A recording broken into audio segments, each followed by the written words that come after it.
Question है, gate बंद कर। चलो अभी क्वेश्चन है साइन है, तो इसको सबसे पहले क्या करेंगे, ट्राइंगल बनाएंगे। क्वेश्चन है क्या आएगा, साइन ए बराबर 1/3 cos A cosec A tan plus sec A. Question ने ये दे रखा है, ठीक है। अब कैसे सॉल्व करेंगे, ए बी सी, लेकिन ए बी सी कभी नहीं करेंगे ऐसे, क्योंकि जो मान दे रखा है उसको यहां लिखते हैं हम लोग, ए बी सी ऐसे लिखते हैं हमेशा। साइन का मान क्या होता है,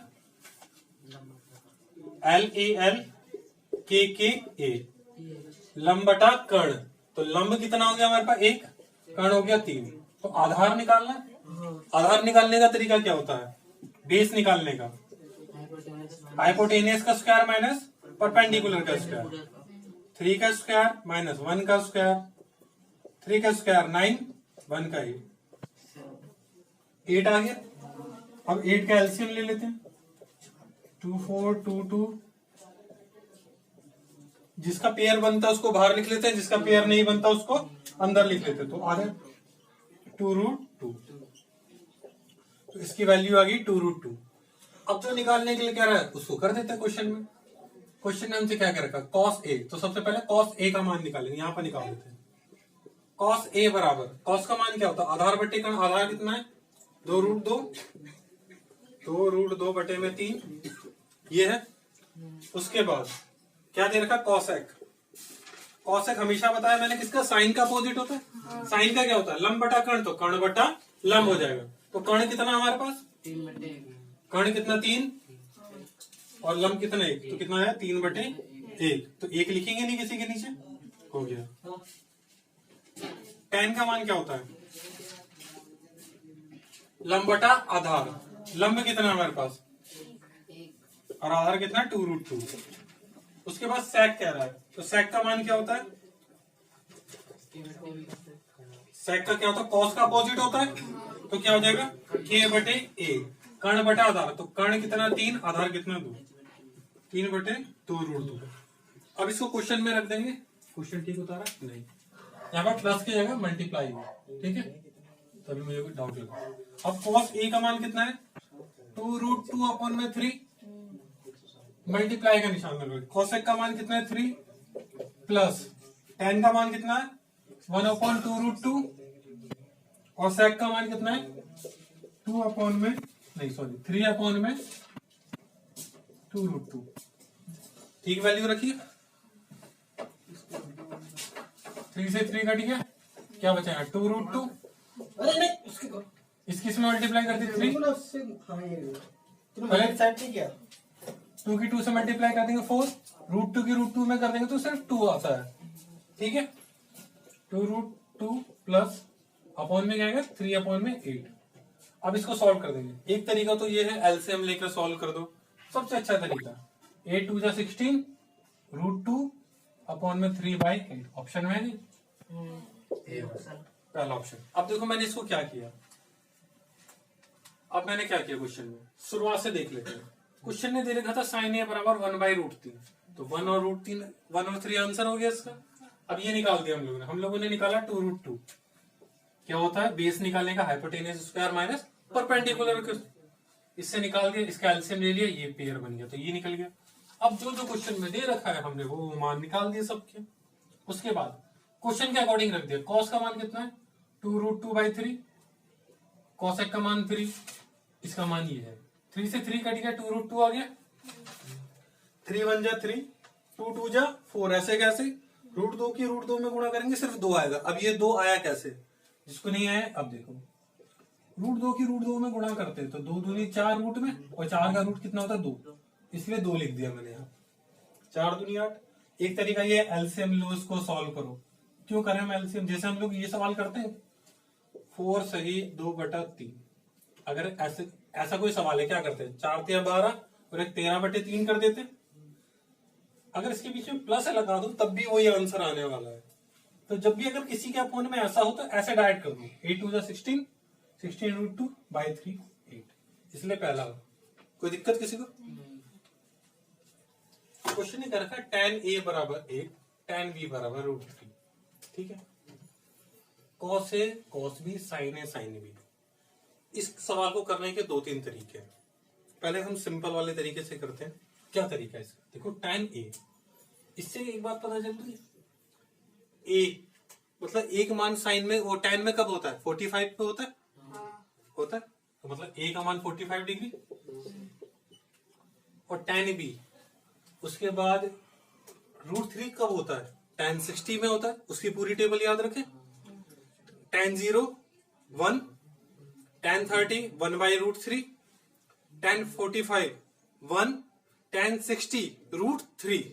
तो ये tan b का मान 60 डिग्री हो गया। अब इसके अंदर वैल्यू रख देते हैं। क्या कह रहा है? cos a कह रहा है, तो cos 60 क्या कह रहा है? cos 60 मल्टीप्लाई बाय cos, नहीं सॉरी, a का मान कितना कह रहा है? 45, तो 45 रख दिया। cos 60 का मान कितना? यहाँ cos 60 माइनस साइन a का मान 45, उसके बाद साइन 60। ठीक है, अब सबकी वैल्यू रख देते। cos 45 और sin 45 हमेशा एक जैसे रहते हैं, 1/√2। और cos 60 का मान क्या होता है? जो cos 30 का sin 30 का मान होता है वही cos 60 का मान होता है, तो 1/2। sin 45 1/√2, sin 60 कितना होता है? √3/2। कोई दिक्कत? 1 में 1 और 2√2, नीचे वाली कैसी गुणा? √3 ऊपर का ऐसे 2√2।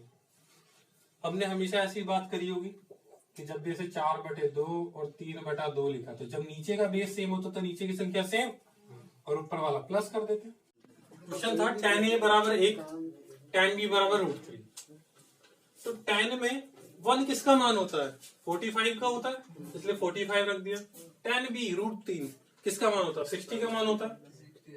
तो फिर इसी जगह इस पूरे क्वेश्चन में cos 45, a की जगह 45, b की जगह 60, a की जगह 45, b की जगह 60। अब इनके मान, इसका 1/√2, इसका 1/2, माइनस ऐसा है कैसा? sin 45 का 1/√2, इसका मान √3/2। मल्टीप्लाई कर दी, 1 1 जा 1, 2√2, इसकी मल्टीप्लाई कर दी 3, 2। क्या होता है जब बेस सेम होता तो बेस ही उतार लिया, ये ऐसे कैसे, ये ऐसे कैसे। तो ऑप्शन नंबर बी। इस क्वेश्चन को देखकर जैसे पिछला किया उसी तरीके से अंदाजा लग रहा है ना। क्या रखा? साइन b बराबर 1/2। तो साइन में 1/2 किसका मान होता है? ये 1/2। पहले पूरी लाइन एक बार रिवाइज कर लेते हैं। साइन 0 0 1/2 30 का होता है, 45 1/√2, उसके बाद √3/2, फिर 1, साइन 90 1 होता है। तो ये b का मान कौन सा कितना हो गया हमारे पास? ये को कितना हो गया? 30 डिग्री। अब इसके अंदर वैल्यू रख देते हैं। 3 cos 30 डिग्री, 4 cos क्यूब 30। अब क्या करें? 3 cos 30 का मान कितना होता है? जो साइन 60 का मान होता है वो cos 30 का मान होता है, √3/2। ये एक तरीका और है कि समझ में ना आए cos 30, तो कितना जोड़े जो 90 हो जाएंगे? 60। तो साइन 60 का मान √3/2 4, cos का cos 30 √3/2, इसके ऊपर क्यूब 3√3/2 4। ये 3 क्या रहता है? इसको 3 बार लिख देते हैं। इससे ये गया, इससे ये गया, कट गया। 2 दूनी 4, 2 दूनी 4। अब क्या बचा यहाँ? 3√3/2। अब देखो इसकी गुणा कैसे करेंगे? 3 तिया 9 तिया 27, ऐसा नहीं करेंगे। √3 की √3 में गुणा कर दी तो सिर्फ क्या आएगा? 3, और ये बची है ऐसे का ऐसे। अगर इनके अपॉन में बेस सेम होगा, लिख दिया 3√3 3√3, इसमें से ये गया 0/2, तो कितना आ गया? 0। तो ऑप्शन नंबर कौन सा? डी। देखो ये वाला क्वेश्चन, ये वाला क्वेश्चन, इसमें देखो ये तो किसी का मान नहीं होता 5/4, तो इसको सॉल्व करना पड़ेगा तरीके से। कैसे सॉल्व करेंगे? ट्राइंगल बनाया, अल्फा क्या रहता है? अल्फा यहाँ जरूरत नहीं है इसके लिए, ABC कुछ भी कर दिया। देखो एग्जाम में तो क्या करना है, ये काम रफ में होगा, उसके बाद सॉल्यूशन। कैसे करेंगे? LAL के कर्ण बटा आधार 5 4। मैंने कुछ टाइम पहले कल बताया था, क्या बताया था? 3 4 5 होता है, तो 5 4 है तो ये क्या बचा? 3 हो गया। याद ही नहीं करेंगे हम लोग इसको। अब इसका मान 1 minus tan alpha 1 plus tan alpha. tan का मान क्या होता है? लंब बटा कर्ण कि लंब बटा आधार? लंब बटा आधार 3 बटा 4 1 प्लस 3 बटा 4, वही बात नीचे आ गई। अब क्या करेंगे? 4 एकम 4, 4 में से 3 गया 1 बटा 4, 4 एकम 4 और 3 7 बटे। ये बाहर बाहर वालों को मिला दो और अंदर अंदर वालों को मिला दो। 4 बटे 7 चौक 28। हम लोग तो और उस्ताद है। 4 एकम 4 8, 4 7 28। Option number C. कोई दिक्कत? सिंपल सवाल है इसके सारे। अब कुछ सवाल देखो जो स्टैंडर्ड में पूछे जाते हैं, पूछे जाने के चांस मैक्सिमम होते हैं। ये अगर मैथ की बुक में देखा जाए तो 8.4 के सवाल ही है, एक्सरसाइज 8.4 के सवाल है। लेकिन इन सवालों को सॉल्व करने में 5 नंबर के आते हैं। ये लोग अगर बोर्ड में देखा जाए तो 5 नंबर में आते हैं, लेकिन इसमें तो हमें इसको एक तरीके से मान के चलो याद ही करने हैं इन सवालों को। जैसे इस वाले का आएगा तो एज इट इज क्वेश्चन, एक शब्द भी नहीं बदलेगा वो स्टैंडर्ड में। तो पहले वाले का इसके आंसर कुछ याद करने वाले, तो पहले वाले का आंसर ये आएगा। इसको सॉल्यूशन करेंगे तो काफी लंबा, कम से कम ये पूरा बोर्ड भर जाएगा, तब जाकर ये क्वेश्चन कंप्लीट होगा लगभग। तो इनको क्या करते हैं? याद कर लेते हैं। इसमें साइन की पावर 4 है, ये आएगा तो उसमें ये इस वाले तरीके से होगा। इसका आंसर यही वाला होगा एज इट इज। दूसरे वाले इस वाले का आंसर ये है। ये याद करने वाले सवाल है, इनको कोई सॉल्यूशन करने में टाइम बर्बाद नहीं करना। अगर ये बोर्ड में रिटर्न वाले एग्जाम होते तब इसको सॉल्व किया जाता कि LHS लेने पे, RHS लेने पर, लेकिन इसमें नहीं लेना। इस वाले में इस वाले का आंसर ये होता है। ये 3 सवाल, ये न्यूमेरिक, ये क्या है? इसका एग्जाम्पल एक, ये बुक का एक एग्जाम्पल है, उसके अंदर ये क्वेश्चन है तो ये आता है। लेकिन ये वाला याद करने की जरूरत नहीं। कितना सिंपल है, देखो क्या रहा? Sine theta minus cos theta बराबर 0। अब क्या करेंगे इसका? ऐसी कौन सी वैल्यू दो साइन की घटाएंगे जो 0 आएगा? अब एक बात नोटिस करो, 4 में से 3 घटाओगे तब 0 आएगा, या 2 में से 2 या 4 में से 4 घटाओगे तब 0 आएगा? 4 में से 4 घटाएंगे, मतलब दोनों एक जैसी संख्या होनी चाहिए तभी तो होगा। तो अब एक जैसी संख्या कौन से मान में होती है साइन और कोस की? 45 पे होती है। तो 45 कह रही है, रखोगे सब। इस चैप्टर में सिर्फ लॉजिक लगाना और कुछ नहीं। अगर तुमने एक तरीके से सीखा हुआ है तुम आराम से कर सकते हो, ठीक है? इसमें कोई दिक्कत की बात नहीं है, ठीक है? अब आगे और क्वेश्चन करते हैं। 19 ए और बी न्यून कोण। न्यून कोण का मतलब था एक्यूट एंगल। अब एक्यूट एंगल या न्यून कोण किसे कहते हैं? जो 0 डिग्री से ज्यादा होता है, 90 डिग्री से छोटा रहता है, उसे कहते हैं हम लोग न्यून कोण या एक्यूट एंगल। इससे कोई फर्क ही नहीं पड़ता सवाल में, बाकी सारी चीजें बकवास ही है। सवाल में क्या देखो, सबसे पहले हमें निकालना क्या कह रहा है? साइन ए बराबर कॉस बी। साइन का मान और कॉस का मान बराबर है, और हम इतनी बार रट चुके हैं कि साइन का और कॉस का मान कहाँ बराबर होता है? 45 पे। तो ये भी 45 होगा, ये भी 45 होगा। अब इन दोनों का टोटल पूछ रहा है, 45 में 45 कितना हो गया? 90 हो गया सवाल, हो गया सवाल 90। अब अगला देख लो। अब कह रहा tan 3x माइनस 15 बराबर 1। बड़ा डराने वाला है। अबे एक मान कहां पर होता है साइन में? वो tan में 45 पे होता है। अब देखो हमें यहाँ पर 45 आना चाहिए, ऑप्शन से उठा के रख लेते हैं। देखो ऑप्शन में रखा है यहाँ 15 दिया, 45 में से 15 गया, 45 में से 15 गया, कितना बचेगा? 30। तो 30 का मान तो होता नहीं है, तो ये ऑप्शन गया गलत।